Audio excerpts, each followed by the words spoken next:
আসসালামু আলাইকুম, কেমন আছেন সবাই? আশা করি সবাই ভালো আছেন। আজকে ডে 35 এর পার্ট 2 তে সবাইকে স্বাগতম। তো আমরা যেমনটা দেখতেছিলাম যে থিম ডেভেলপমেন্ট এবং ওয়ার্ডপ্রেসের বেসিক। তো আজকে শুরুর আগে আমরা জেনে নিই যে ওয়ার্ডপ্রেসটা আসলে কি। তো এই কোশ্চেনটা মামার কাছ থেকে আগে শুনে নিই যে ওয়ার্ডপ্রেস কি। তো মামা বলেন তো যে ওয়ার্ডপ্রেস আসলে কি? ও ওয়ার্ডপ্রেস, এটা কোনো ব্যাপার? ওয়ার্ডপ্রেস হচ্ছে ওই যে আছে না, ওয়ার্ডপ্রেস হচ্ছে কিবোর্ড। হ্যাঁ, কিবোর্ড। হ্যাঁ, কিবোর্ড। কেমনে কি? দেখো, কিবোর্ডে হয় কি, কিবোর্ডে আছে হচ্ছে লেটার, আর এই লেটারগুলো প্রেস করলে হয় কি, লেটারগুলো প্রেস করলে হয় ওয়ার্ড। তাহলে কি হলো? ওয়ার্ডপ্রেস। দেখছো? আরে কপাল, কিবোর্ড। তো মামার এই এক্সপ্লেনেশনের জন্য একটা লাইক হয়ে যাক, কিবোর্ড। তো ওয়ার্ডপ্রেসটা আসলে কি? ওয়ার্ডপ্রেস হচ্ছে একটা সিএমএস। তো সিএমএস মানে কি? সিএমএস হচ্ছে কন্টেন্ট ডেলিভারি সিস্টেম, মানে এমন একটা সফটওয়্যার যেটা দিয়ে আমরা একটা ওয়েবসাইটকে সুন্দরভাবে ম্যানেজ করতে পারি। আচ্ছা, এই ওয়ার্ডপ্রেসের মতো কি আরো এমন অনেক সিএমএস আছে? হ্যাঁ, এই ওয়ার্ডপ্রেসের মতো আরও সিএমএস আছে। সেগুলো হলো জুমলা, ড্রুপাল, ম্যাজেন্টো, এবং এগুলোও অ্যাজ লাইক এজ ওয়ার্ডপ্রেসের মতোই। তো আমরা ওয়ার্ডপ্রেস কেন শিখতেছি, এগুলা কেন শিখতেছি না? যতগুলো সিএমএস আছে তার মধ্যে হচ্ছে মোস্ট পপুলার ওয়ার্ডপ্রেস।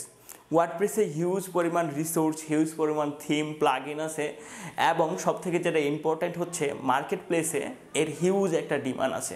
থামো থামো থামো, আমার একটা কনফিউশন আছে। আমরা নাকি কোডিং ছাড়াই এখন ওয়েবসাইট বানাতে পারবো। সো আমরা যদি কোডিং ছাড়াই ওয়েবসাইট বানাবো এখন, তো আমরা এতদিন ধরে HTML, CSS, রেসপন্সিভ এগুলা দেখলাম কেন? হ্যাঁ, আচ্ছা, কনফিউশন। হ্যাঁ, তো আমি যে বলতেছি ক্লাস 5 থেকে আমাকে বিয়ে দাও বিয়ে দাও, তো তুমি কি বলতা? হ্যাঁ, আরে আসছে বিয়ে করতে। সবকিছুর একটা সিস্টেম আছে, বুঝছো? বয়স হলে সবকিছু বুঝে যাওয়া।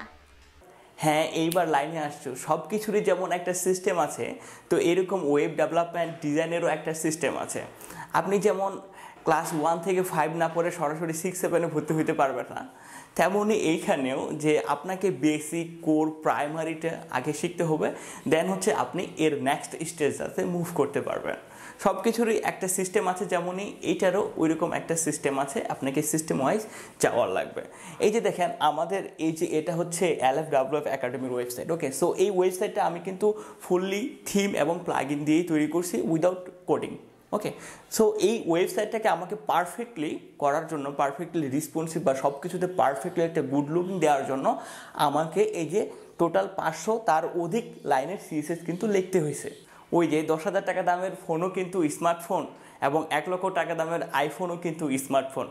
আশা করা যায় এবার আপনি বুঝতে পারছেন ব্যাপারটা।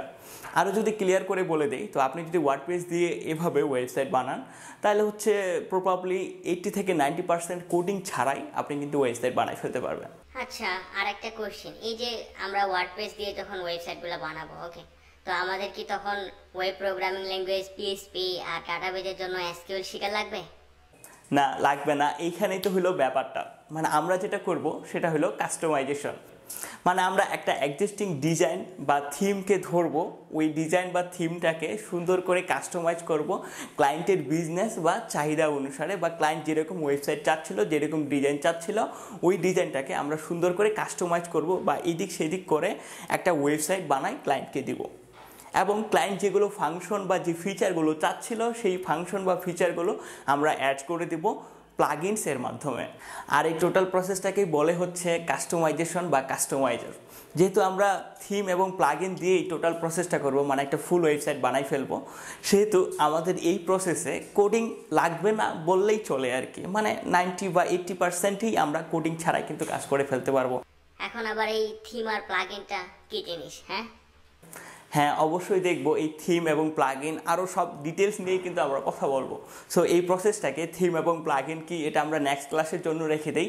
এবং এখন যেটা দেখি, এই যে আমরা Xampp সফটওয়্যারটা ডাউনলোড করছিলাম প্রিভিয়াস ক্লাসে, এটা কীভাবে ইনস্টল করতে হয় এবং এর প্রসেসগুলো আমরা এখন দেখি।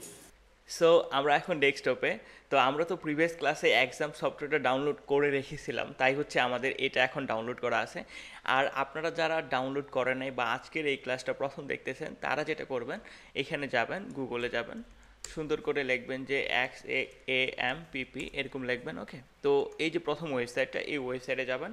এখন দেখেন আপনার যদি হয় ম্যাক, তো এখানে ম্যাক থেকে ডাউনলোড করবেন, উইন্ডোজ হলে উইন্ডোজ থেকে, মানে এই যে 3টা ডাউনলোড বাটন ডিফারেন্ট অপারেটিং সিস্টেমের জন্য। তো আমাদের হচ্ছে উইন্ডোজ, তো আমরা এখান থেকে ডাউনলোড করার মাধ্যমে সরাসরি এই ফাইলটা ডাউনলোড করে নেব। ওকে, সো এই ফাইলটা ডাউনলোড করার পরে আমাদের যেটা হবে এরকম আসবে। তো সিম্পলি হচ্ছে এই যে 2টা গুতা দেন তো এরকম আসবে, অ্যাজ লাইক এ অন্যান্য সফটওয়্যারের মতো ইনস্টল প্রসেসটা একবারে সিম্পল। ওকে, তো এরকম একটা ওয়ার্নিং আসবে, তো ওয়ার্নিংটাতে ভয় পাওয়ার দরকার নাই। ওকে, সিম্পলি ওকে ক্লিক করবেন।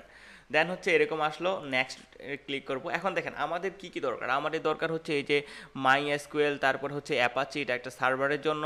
তারপরে আমাদের এই যে ফাইল জিলা, এগুলা টোরান্ট, এগুলা একটারও দরকার নাই। পিএসপি আমাদের দরকার আছে, তারপরে পিএসপি মাই অ্যাডমিন। তো এই যে এই দুটা আসলে এগুলা দরকার নাই, তো আমরা রাখি দিলাম, তবে এগুলা দরকার নাই, ঝামেলা করবে পরে। ওকে, তো আমরা হচ্ছে নেক্সটে ক্লিক করলাম। এরকম করে আপনারা সেটিং করে রাখতে পারেন, বা হচ্ছে ডিফল্টটাই আপনারা দিয়ে নেক্সট করতে পারেন। তো আমি হচ্ছে নেক্সট করলাম। এখন এটা হলো ইম্পর্ট্যান্ট জিনিস, যে আপনি কোথায় এটাকে রাখবেন, মানে কোথায় ইনস্টলেশন করবেন। এখন এই যে সি এর ভিতরে এক্সাম, এর ভিতরে একটা হচ্ছে htdocs নামের রুট তৈরি হবে, ওই রুটেই কিন্তু আমরা কাজ করব সকল। এখন হচ্ছে যে আমরা যদি সি এর ভিতরে দেই, তাহলে সি এর ভিতরে আপনি যদি চান যে আপনাকে বারবার উইন্ডোজ দিতে হয় বা অন্যান্য জিনিস করতে হয়, তাহলে হচ্ছে আপনি এখান থেকে দেখাই দিবেন যে আপনি অন্যান্য জিনিসগুলো দেখাই দিবেন। ধরেন আমি ডি ড্রাইভ দেখাই দিলাম, বা হচ্ছে অন্যান্য ড্রাইভগুলো দেখাই দিলাম।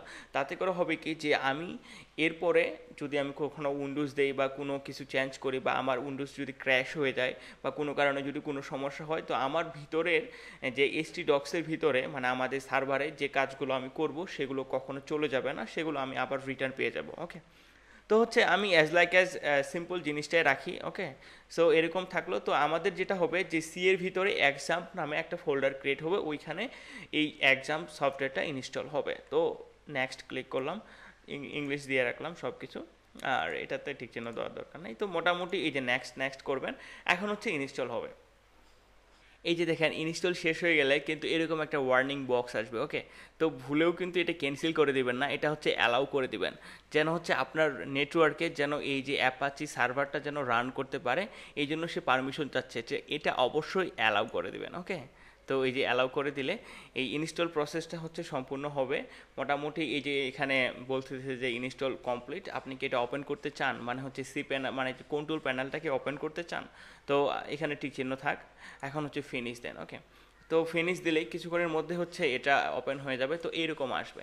এখন দেখেন এইখানে হচ্ছে দুটো জিনিস আমাদের লাগবে, একটা হলো অ্যাপাচিটা হলো সার্ভার, আর এই যে এসকিউএল হলো আমাদের ডাটাবেস, মানে মাই এসকিউএল। তো এই দুইটা আমাদেরকে লাগবে, তো এই দুইটাকে আমাদেরকে স্টার্ট ক্লিক করতে হবে, আর এটা তো স্টার্ট করে দিলাম। এখন দেখেন এইখানে এরকম চাবে, অবশ্যই অ্যালাউ অ্যাক্সেস করে দেবেন, কিন্তু নাহলে কিন্তু এই যে মাই এসকিউএল কিন্তু সে কাজ করতে পারবে না। অ্যালাউ করে দিলেন, এখন দেখেন সে কিন্তু অ্যালাউ হয়ে গেল। তো অনেকের হয়তো বা এরকম সরাসরি স্টার্ট ক্লিক করলেই এরকম গ্রিন হয়ে যাবে না, অনেকের প্রবলেম হইতে পারে, বা অনেকের রেড হয়ে যাবে, বা এখানে বলবে যে পোর্টের সমস্যা, এটা সমস্যা, সেটা সমস্যা। আসলে সমস্যাগুলো কিভাবে ফিক্স করব, বা আপনার যদি সমস্যা হয় এই প্রবলেমগুলো কীভাবে ফিক্স করবেন, এটা হচ্ছে আমি এই ভিডিওতেই দেখাই দেবো অবশ্যই। তো এখন দেখেন আমাদের মোটামুটি এটা কিন্তু রান করতেছে, এভরিথিং ইজ ফাইন, এটা কিন্তু পারফেক্টলি ওয়ার্কিং করতেছে, মানে পারফেক্টলি কাজ করতেছে। তো এখন আমাদেরকে কি করতে হবে, দেখেন এখন আমাদেরকে যেটা করতে হবে, যে আমাদের এইখানে কিন্তু ইনস্টলেশন কমপ্লিট। তো আমাদের যে লোকাল একটা সার্ভার সেট আপ করলাম, সেটার অ্যাড্রেস হচ্ছে এরকম লোকাল হোস্ট, এই যে এটা, মানে এইখানে আমাদের সার্ভারটা সেট আপ হলো। এখন দেখেন মজাটা, যে আমরা যেটা করব সেটা হচ্ছে যে আমরা যদি যাই আমাদের কম্পিউটারে, এই যে দেখেন আমাদের কম্পিউটারে এক্সাম্পের ভিতরে যাই, htdocs নামে, মানে এই যে এক্সাম্পের ভিতরে এটা ইনস্টল হইলো না, এটাতে যান, htdocs নামে, এই যে দেখেন এইটা হলো আমাদের রুট।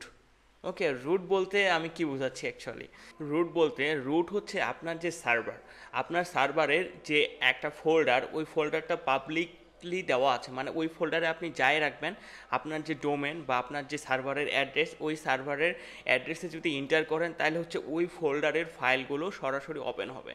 ওকে, তো চলেন আমি সরাসরি লাইভ একটা সার্ভার থেকে আপনাকে এই এক্সাম্পলটা দেওয়ার চেষ্টা করি। এবং আমি যদি আমার একটা সার্ভারে যাই, ধরুন এটা একটা আমার সার্ভার, এবং সার্ভারের ডোমেন হচ্ছে developerjillu.xyz। ওকে, এখন দেখেন এটা হলো আমার অনলাইন সার্ভার। ওকে, এবং আমরা যেটা করতেছি এটা হলো আমাদের অফলাইন সার্ভার, এই যে Xampp, আর এটা হলো আমার অনলাইন সার্ভার। এখান থেকে সরাসরি ডোমেন অ্যাড করে সরাসরি আমার সার্ভারের কানেক্ট আছে। তো এই সার্ভারে আমরা বেসিক্যালি ক্লায়েন্টের ওয়েবসাইটগুলো করবো, এরকম একটা সার্ভারে।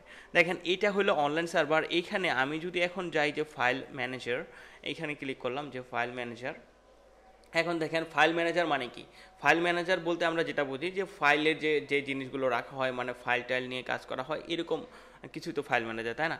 এই যে দেখেন এইখানে হচ্ছে public.html, public.htmlটা হলো আমার রুট। ওকে, public.htmlটা হলো আমার রুট, মানে public.html এর ভিতরে আমি যা কিছুই রাখি, এখানে যদি একটা ফোল্ডার বানাই, দেন আমার যেটা মেন ডোমেন স্ল্যাশ দিয়ে যদি ওই ওয়েবসাইটটা ওপেন করি, দেন হচ্ছে ওইটা কিন্তু ওপেন হবে।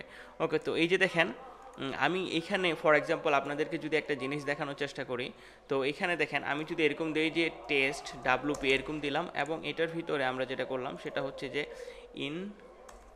index.html এরকম দিলাম, এবং আমি যদি এখানে এরকম করি যে এই যে এরকম দিলাম যে h2 hello এরকম দিলাম। ওকে, এখন দেখেন যে ব্যাপারটা দেখেন কত মজার, যে লোকাল হোস্ট দিলাম, দিয়ে আমাদের ফোল্ডারটার নাম কি ছিল দেখেন, যে টেস্ট WP এই যে দিলাম, আমার ফাইল কিন্তু ওপেন হয়ে গেল, এবং এইখানে লিঙ্কটা দেখেন index.html কিন্তু নাই।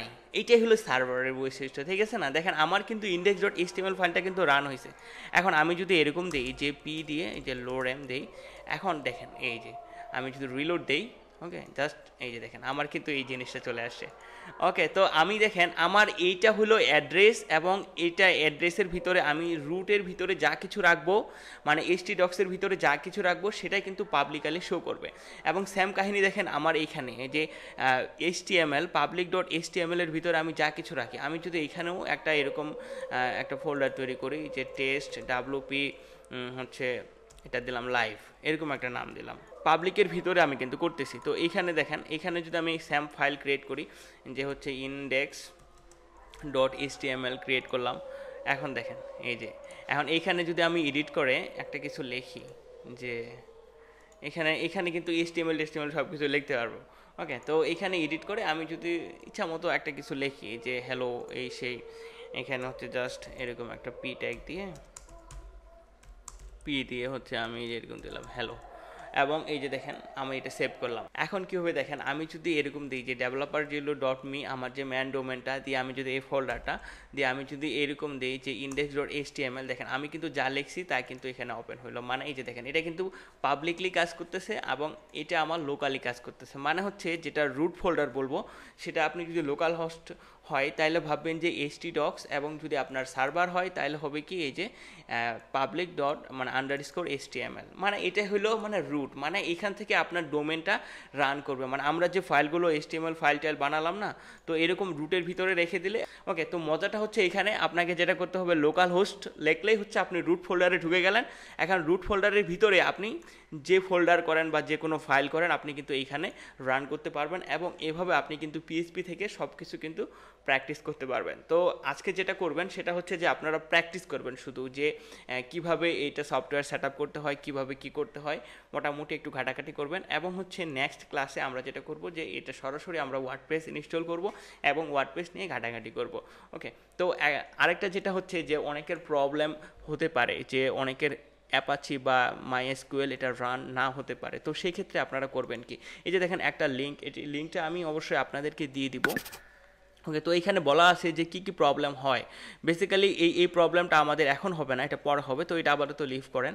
দেখেন আরেকটা প্রবলেম হবে এখানে, এই যে দেখেন আপনার হচ্ছে প্রবলেম ডিটেক্টেড বলবে, হচ্ছে পোর্ট এত এরকম একটা প্রবলেম বলবে। তো এইখানে সলিউশন, সুন্দর করে সলিউশন দেওয়া আছে। তো এর জন্য আপনাকে যেটা করতে হবে, এই যে এখানে যাবেন, যে সার্ভারে যাবেন, যাই হচ্ছে এই যে এখানে কনফিগ আছে, এই যে কনফিগ থেকে অ্যাপাচি, এই যে এটা আমাদের ক্লিক করতে হবে, মানে এখানে যেভাবে বলা আছে এখানে কনফিগে ক্লিক করবেন, এখানে যাবেন, এখান থেকে আপনাকে এই যে পোর্ট, যেটা একটা পোর্ট আছে ওই পোর্টটা এখান থেকে সার্চ করবেন। ওকে, তো চলেন আমরা যেটা করি সেটা হচ্ছে এই যে এখান থেকে যদি প্রবলেম হয় সেক্ষেত্রে এই কাজটা করবেন, এই যে অ্যাপ দিবেন, অ্যাপ দিয়ে এটা দিবেন, দিয়ে এই যে সার্চ করবেন, এই যে এখানে দেখেন। তো এখানে আপনার যে অ্যাড্রেসটা আছে ওরা বলতেছে কি যে অ্যাড্রেসের জায়গায় 80 জায়গায় আপনি 8080 ডাবল দিয়ে দিবেন, এবং এই যে এরকম আছে এইটাও সার্চ করবেন, এই যে দুই জায়গায় করা লাগবে, 8080 এখানেও দিয়ে দেওয়া লাগবে, দিয়ে হচ্ছে সেভ করবেন। ওকে, তো এটা আপনাদের দরকার নাই। সেভ করার পরে ইনস্ট্যান্ট কিন্তু কাজ হবে না। ইনস্ট্যান্ট যেটা করতে হবে আপনাকে রিস্টার্ট করতে হবে, মানে হচ্ছে একবার স্টপ করে দিবেন আবার স্টার্ট করবেন, বা যেটা করতে পারেন সেটা হচ্ছে এইটা কোয়াইট করে দিতে পারেন, দিয়ে আবার স্টার্ট করতে পারেন, দেন কিন্তু আপনার এই যে পোর্টের যে প্রবলেমটা ছিল এই প্রবলেমটা কিন্তু ফিক্স হয়ে যাবে। এবং এই যে লিঙ্কটা আমি হচ্ছে আজকের যে ক্লাসের ডিসক্রিপশনে দিয়ে দিব, আপনাদের যদি কোনো প্রবলেম হয় তাহলে এখান থেকে দেখে নিতে পারেন।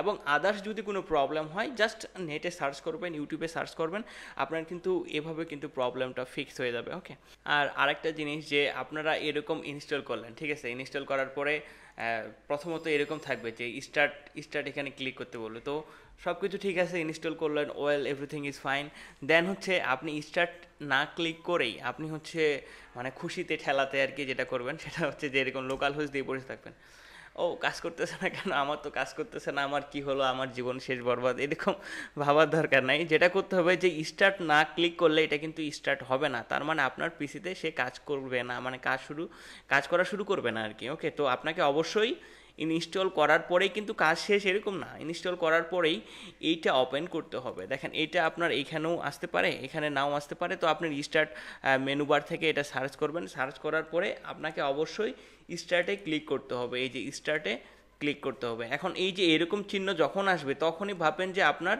সার্ভার কাজ করতেছে। এখন শুধু অ্যাপাচিকে স্টার্ট করলে হবে না, এই দুইটা জিনিসই আমাদের লাগবে, তো এটাও স্টার্ট করবেন, এটাও স্টার্ট করবেন। যখন দেখবেন যে এরকম চিহ্ন আমার মতোই চিহ্ন আপনাদের আসছে তখন ভাববেন যে এটা আপনাদের কাজ করতেছে এবং everything is fine right now. Okay, so আজকে এটুকুই করেন এবং হচ্ছে নেক্সট ক্লাসে আমরা বাকিটুকু দেখবো। Okay, so that's it for today, thank you so much.